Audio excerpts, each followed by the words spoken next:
Thomas, Percy and James were looking at the early morning sky. "Everyone's so much happier when springtime comes," said Thomas happily. "Everyone except the Fat Controller," grumbled James. "He seems to be working us harder than ever. I'm tired of these coastal runs." "He just wants everything to be ready for the holidays," replied Percy. "Anyway, salty air makes me all cheerful in my smoke box." "Ah," snorted James. "It's the countryside that really gets me fired up. It's the only place to be." And he puffed away to collect his food. Thomas and Percy had to take some empty trucks to the scrapyard.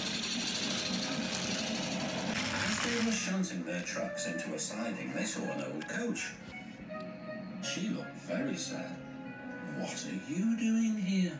"They called me old slow coach and told me I wasn't useful anymore. Now only the mice ride in me." "Well, you may be dusty, but you look in perfect shape." The yard manager appeared. "Come along, I have trucks for you to take away." "Excuse me," said Percy's driver. "Can you tell us about this coach?" "Old slow coach, she's been here for years. She'll be broken up when we find the time," he replied. The engines were most dismayed. "We'll try and help you," said Thomas, but he didn't know how. Meanwhile, James was but he was heading for trouble. One of the fuel trucks was leaking. And suddenly it caught fire. "Help!" cried James. They reached the siding, and his driver gave the alarm. "It's fuel, and it's dangerous."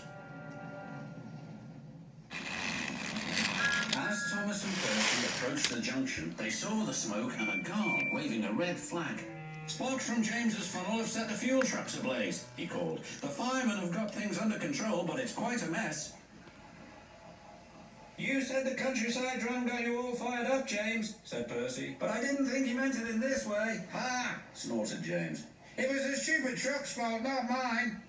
"It's safe to proceed now," called the fireman. Thomas and Percy puffed slowly by, but now they were sorry for James. It wasn't long before they reached the station.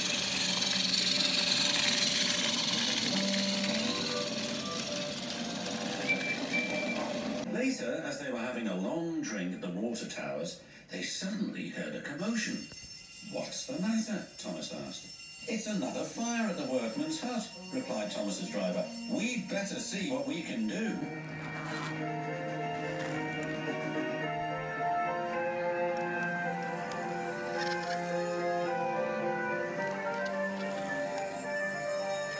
The fire engines arrived, but they had a big problem. "We are completely out of water," cried a fireman. "We can't use seawater because it clogs our works. We'll just have to let that building burn." Then Thomas had an idea. "Why don't you use the water in our tanks? We've just refilled them." The fireman wasted no time. "You're very clever engines," chuckled their drivers. Soon the fire was out, but the hut where the workmen lived was destroyed.